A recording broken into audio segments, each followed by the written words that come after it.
ছিলাম মিরপুরের most hype create করা একটা রেস্টুরেন্ট, যেটা রেস্টুরেন্ট কম রিসোর্টের মতো লাগে বেশি। তো বলছিলাম আমি মেইনলি কান্ট্রি সাইড রুফটপের কথা, যেখানে আমি কিছুদিন আগে ভিজিট করেছিলাম এবং ট্রাই করেছিলাম তাদের এই ভোজনম থালিটি, যেটার প্রাইস ছিল মাত্র 1499 টাকা। আর আস্তে আস্তে আমার ফ্রেন্ড এবং আমি তাদের এখানে থাকা এই দোলনায় বসে একটু টাইম স্পেন্ড করি। আর আমরা যেহেতু সন্ধ্যার দিকে গিয়েছিলাম, সন্ধ্যায় কিন্তু এই রেস্টুরেন্টে অনেক বেশি রাশ থাকে। আপনারা ট্রাই করবেন বিকালের দিকে যাওয়ার, আই হোপ তখন আপনাদের জন্য বেটার হবে। একটু অপেক্ষা করতেই আমাদের থালিটি চলে আসে, আর এই থালিতে আমরা পাচ্ছি হারিয়ালি চিকেন বিরিয়ানি, পালক পনির, চিকেন বাটার মশালা, ডাল বাটার ফ্রাই, গোলাপ জামুন এবং সুইট লাচ্ছি, সেই সাথে লাস্টলি ছিল গার্লিক নান। ফার্স্টে আমি ট্রাই করেছিলাম তাদের চিকেন বাটার মশালা। এই চিকেন বাটার মশালার এক একটা সাইজ ছিল বেশ ভালো সাইজের এবং অনেক বেশি গ্রেভি ছিল, দেখতে পাচ্ছেন। সো পার্সোনালি এই জিনিসটা আমার কাছে অনেক বেশি মজা লেগেছে। আর এর সাথে যখন আপনি গার্লিক নান অ্যাড করবেন এবং গার্লিক নান অ্যাড করে যখন আপনি চিকেন বাটার মশলাটা ট্রাই করবেন, এইটার টেস্ট একদম এক্সট্রিম লেভেলে চলে যাবে। পার্সোনালি আমার কাছে এই আইটেমটা অনেক বেশি ভালো লেগেছে। সো আমি আপনাদেরকে রেকমেন্ড করব, আপনারা যারা যাবেন অবশ্যই এই আইটেমটা ট্রাই করে দেখবেন আপনাদের কাছে কেমন লাগে। আর আমার কাছে কিন্তু আসলেই অনেক বেশি মজা লেগেছে, এই কম্বিনেশনটা বেস্ট ছিল। থালিতে থাকা পালক পনিরটি আমি ট্রাই করি, আর পালক পনিরের চিকেনগুলোর পিসও কিন্তু যথেষ্ট বড় বড় ছিল, আর এটাও কিন্তু যথেষ্ট গ্রেভি ছিল।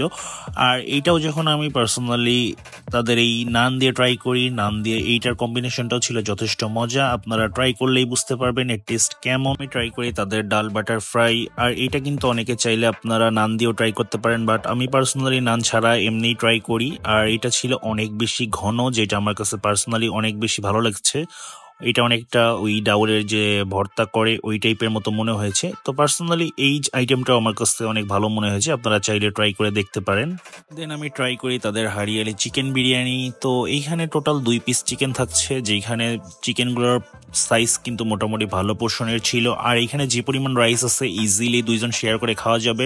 আই হোপ এটা তারা 2 জনের জন্যই মেক করেছে। তো চিকেনের সাইজ এবং রাইসের সাইজ একদম পারফেক্টলি মনে হয়েছে। তো এবার আসলে টেস্ট করে দেখি এই চিকেনটা কেমন, কেননা চিকেন যদি ঠিকমতো সিদ্ধ না হয় আসলে খেয়ে মজা পাওয়া যায় না।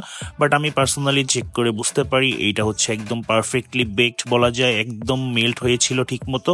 তো সবকিছু মিলিয়ে আসলে এই চিকেন এবং রাইসের কম্বিনেশনটা পার্সোনালি আমার কাছে অনেক মজা লেগেছে। টোটাল তাদের এই থালির সবগুলো খাবারই কিন্তু আস্তে আস্তে মজা লাগা শুরু করেছে আমার কাছে। এখন বাকি আছে আর 2টা আইটেম, সেটাও ট্রাই করে দেখবো ওই 2টাও কেমন লাগে। আমি পার্সোনালি মিষ্টি খুব একটা লাইক করি না, বাট ট্রাস্ট মি তাদের এই গোলাপ জামুনটা ছিল একদমই টপ নচ।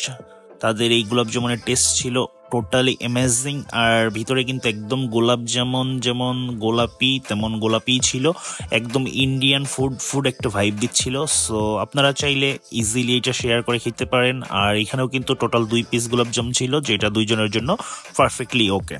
ফাইনালি আমি তাদের এই সুইট লাচ্ছিটা দিয়ে শেষ করি। আর এই লাচ্ছিটা এই গ্লাসে প্রোভাইড করার কারণে এই গ্লাসে খেতে একটা আলাদা ভাইব দিচ্ছিল, পুরো একটা রাজকীয় ভাইব। তো আপনারা যারা আসলে ডিফারেন্ট কিছু ট্রাই করতে চাচ্ছেন, এই পুরো থালিটি আপনাদের জন্য হতে পারে একটা বেস্ট চয়েস।